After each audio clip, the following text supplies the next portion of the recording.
Media సోదరులందరికీ నమస్కారం. ఈరోజు రాష్ట్రంలో అరాచక పాలన పోయి ప్రజాపాలన వచ్చింది. ప్రజాపాలనకి సంకేతమే ఈనాడు ఈ ప్రభుత్వానికి స్పందన. ఈరోజు ఈ ప్రభుత్వం ప్రజల ఆకాంక్షలు నెరవేరుస్తాం. ఏదైతే అరాచకమే పరమావధిగా పరిపాలన ఈరోజు ప్రజలు ఇంటికి ఎదురు సాగినట్లంటే అరాచకాలని ప్రజాస్వామ్యం ఎప్పుడూ కూడా ప్రోత్సహించదు అనేటటువంటిది నిన్న తీర్పు ద్వారా తెలియజేశారు. జగన్మోహన్ రెడ్డి మన 20వ తారీఖు నాడు 21వ తారీఖు నాడు ప్రమాణం చేశాడు. శాసనసభ సాంప్రదాయాలను కాపాడుతానని శాసనసభ్యుడిగా మరుసటి రోజే దానికి తిరోధకానికి కనీసం సాంప్రదాయబద్ధంగా వచ్చినటువంటి స్పీకర్ ఎన్నిక, స్పీకర్ని తీసుకుని తోడ్కొని వెళ్ళి అధికార పక్షం ప్రతిపక్షం అన్ని పక్షాల నాయకులు కూడా తోడ్కొని వెళ్ళి ఆయన కుర్చీ మీద కూర్చోబెట్టాల్సినటువంటి సాంప్రదాయానికి కూడా తిరోధకాలు ఇచ్చినటువంటి జగన్మోహన్ రెడ్డి అంటే ఆస్తుల విధ్వంసమే కాదు, ప్రజాస్వామ్యాన్ని కూడా విధ్వంసం ఎలా చేస్తాడో చేసి నిరూపించినటువంటి వ్యక్తి జగన్మోహన్ రెడ్డి. కాబట్టి ఈరోజు జగన్మోహన్ రెడ్డికి నౌకలు చెల్లిపోయినాయి. దాని ఈరోజు పులివెందులు వెళ్తేనే సొంత నియోజకవర్గానికి వెళ్తేనే అక్కడ కార్యకర్తలు నిలదీస్తూ ఉన్నారు, నాయకులు నిలదీస్తూ ఉన్నారు.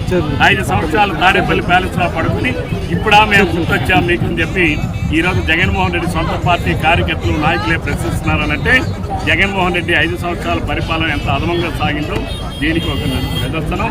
ఈరోజు మా ప్రధానికి నన్ను శాసనసభ్యుడిగా గెలిపించి పంపించినటువంటి, శాసనసభలో మాట్లాడే అవకాశం కల్పించినటువంటి మా ఆమదాలవలస నియోజకవర్గ ప్రధానికానికి, శ్రీకాకుళం జిల్లా ప్రధానికానికి, రాష్ట్ర ప్రధానికానికి నేను అందరికీ కూడా ధన్యవాదాలు తెలియజేస్తున్నాను. ఎక్కడైతే ప్రజా సమస్యలు ఉంటాయో ఈరోజు ప్రజా సమస్యలు ఎక్కడ ఉన్నా సరే, ఎటువంటి సమస్య అయినా సరే శాసనసభలో ప్రస్తావిస్తాం. తప్పనిసరిగా ప్రభుత్వం బాధ్యతాయుతంగా పనిచేస్తాం.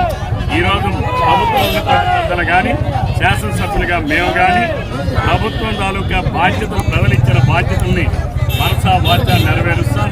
ఈరోజు ప్రజలు ఇంతమంది ప్రజలు పెట్టుకున్నటువంటి ఆశల్ని బొమ్ము చేయకుండా వాళ్ళు ఇచ్చినటువంటి లక్ష్యాల్ని నెరవేర్చే విధంగా పనిచేస్తామని చెప్పి తెలియజేస్తాం. అందరిలో నువ్వెంతో మిన్నా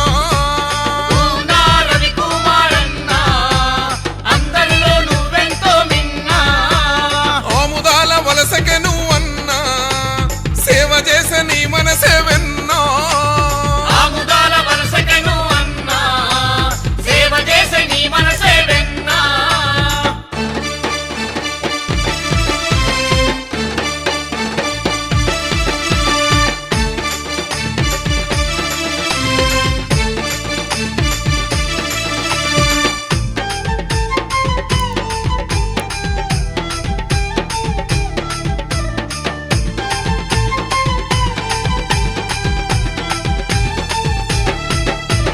యువకులకు ఊతమిచ్చ ధీరుడై పల్లల్లో పసుపు జెండ ఎగురవై